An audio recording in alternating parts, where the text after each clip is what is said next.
بسم اللہ الرحمن الرحیم۔ السلام علیکم۔ ایک دفعہ شاہ عبد العزیز رحمۃ اللہ علیہ کے پاس ایک شخص آیا۔ دیکھنے میں ایسا لگتا تھا جیسے پرانے دور کا کوئی مالدار شخص ہو۔ کہنے لگا، حضرت جی ایک مسئلہ ہے کہ میں کافی مالدار تھا، کچھ وجوہات کی بنا پر میرے آقا نے مجھے نوکری سے نکال دیا، پیسے ختم ہو گئے تو گھر والوں نے عزت دینا چھوڑ دیا، گھر والے تانا دینے لگے، بچے ملامت کرنے لگے، المختصر گھر والوں پر بوجھ بن گیا۔ ایک دن غصے میں گھر سے نکلا، کچھ کپڑے لیے اور گھوڑے پر روانہ ہو گیا۔ کافی سفر کرنے کے بعد ایک جگہ پہنچا جہاں کچھ عورتیں بیٹھی تھیں، کچھ مسافر تھیں اور کچھ جسم فروش۔ ایک عورت میرے پاس آئی اور بولی، کیا چاہیے؟ میں نے کہا، کافی بھوک لگی ہے، اگر کچھ کھانے کو مل جائے، لیکن میرے پاس پیسے نہیں ہیں۔ انہوں نے مجھے کھانے کو دیا۔ تھوڑی دیر بعد کچھ اور عورتیں آئیں اور بولی، رات کا کیا ارادہ ہے؟ میں نے کہا، میرے پاس آگے سفر کے بھی پیسے نہیں ہیں، جو کھانا دیا ہے اس کے بدلے مجھ سے مزدوری کرا لو۔ اتنے میں ایک عورت آئی اور بولی، آپ کیوں پریشان ہیں؟ میں نے سارا واقعہ اس کو سنا دیا۔ اس نے میرے ہاتھ پکڑا اور گھر کی طرف لے جانے لگی۔ میں نے کہا، میں غریب بندہ ہوں، آپ کے ساتھ نہیں جا سکتا۔ تو اس نے کہا، گھبرائیں نہیں، مجھے آپ کے حال پر ترس آ گیا ہے، میں جسم مجبوری میں بیچتی ہوں۔ وہ مجھے کمرے میں لے گئی اور ایک تھیلی نکالی جس میں 10 دینار تھے۔ وہ پیسے مجھے دیے اور کہنے لگی، یہ پیسے میں نے جسم بیچ کر نہیں کمائے، بلکہ مزدوری کر کے اپنے کفن دفن کے لیے رکھے تھے کہ اپنا کفن حرام کے پیسوں سے نہ لو۔ یہ آپ رکھ لو، اگر ہو گئے تو واپس کر دینا، ورنہ میرا کیا ہے، میری تو ساری زندگی گناہوں میں گزری ہے۔ اس سے 10 دینار لے کر میں وہاں سے روانہ ہو گیا۔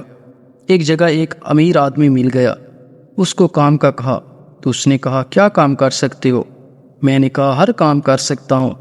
وہ مجھے ساتھ لے گیا اور مزدوری پر رکھ دیا۔ اللہ نے مجھے عقل و فہم عطا کی تھی، جلدی میں اس کا خاص آدمی بن گیا۔ اس کے پاس جو آتا وہ مجھے بھی دیتا۔ ایک زمانہ گزر گیا، گھر سے ایک خط آیا کہ بچوں کی شادی کرنی ہے، پیسے بھیج دیں۔ اس وقت میرے پاس 8000 دینار تھے۔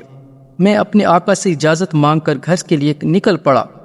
راستے میں اس جگہ پہنچا تو اس عورت کا پتہ کیا تو وہاں پر موجود عورتوں نے بتایا کہ وہ بیمار ہے، اس کے پاس تو کھانے کے بھی پیسے نہیں، جو ہم سے بچتا ہے دیتی ہیں۔ میں نے کہا، مجھے اس کے پاس لے چلو۔ اس کے پاس پہنچا تو وہ برے حال میں تھی۔ میں نے اس سے کہا، آپ پریشان نہ ہوں، میں آ گیا ہوں، آپ کو جو چاہیے مجھے بتا دیں۔ اس نے کہا، مجھے کسی چیز کی ضرورت نہیں، میں توبہ کر چکی ہوں، میرا جسم کمزور ہو چکا ہے، بستر مرگ پر ہوں، بس اتنا احسان کر دو کہ میرے مرنے تک میرے پاس رہو، اور جو 10 دینار میں نے آپ کو دیے تھے اس سے میرے کفن دفن کا انتظام کر کے چلے جانا۔ میں نے کہا، ٹھیک ہے، آپ پریشان نہ ہو۔ کچھ ہفتے بعد اس عورت کا انتقال ہو گیا۔ اس کے کفن دفن میں نے 10 دینار سے زیادہ خرچ کر دیا۔ جب ان رسومات سے فارغ ہوا تو مجھے خیال آیا کہ میرے پیسوں والی تھیلی تو قبر میں عورت کو دفناتے وقت وہیں رہ گئی تھی۔ اب مجھے رہ کر خیال آتا، کیا کیا جائے؟ چلی گئی تو چلی گئی۔ پھر خیال آیا، یہ تو میری پوری زندگی کی جمع پونجی تھی، یہ چلی گئی تو کیا کروں گا، گھر کیسے جاؤں گا؟ تو فیصلہ کیا، تھوڑی سی قبر کھود کر خاموشی سے تھیلی اٹھا لوں گا۔ پھر رات کی تاریکی میں جا کر قبر کھودنا شروع کی اور اندر اتر گیا۔ جب قبر کے اندر گیا تو کیا دیکھتا ہوں کہ ایک وسیع و عریض باغ ہے اور تھیلی بھی ایک طرف پڑی ہے۔ میں نے تھیلی اٹھائی اور ارد گرد دیکھنے لگا تو سامنے ایک تخت پر حسین عورت بیٹھی تھی، جس نے مجھے دیکھ کر کہا، مجھے پہچانا، میں وہی عورت ہوں جس کو تم نے دفنایا تھا۔ میں نے پوچھا، یہ کیسے ہوا؟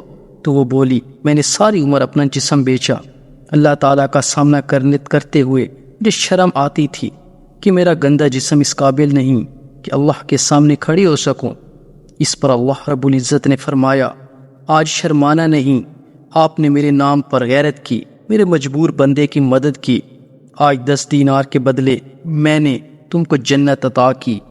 یہ کہہ کر اس نے کہا، اب اپنی تھیلی لو اور یہاں سے جاؤ، یہ عالم برزخ کا وقت ہے، تھوڑی دیر تم اور رکے تو وہاں زمانہ بدل چکا ہوگا۔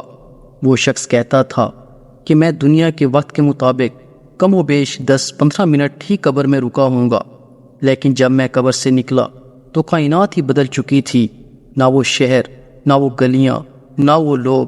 میں نے جب لوگوں سے اس عورت کا پتہ کیا تو بزرگوں نے بتایا کہ ہاں، اپنے آباء و اجداد سے سنا تھا کہ 200-250 سال پہلے ایک آدمی قبر میں گیا تو واپس نہ لوٹا۔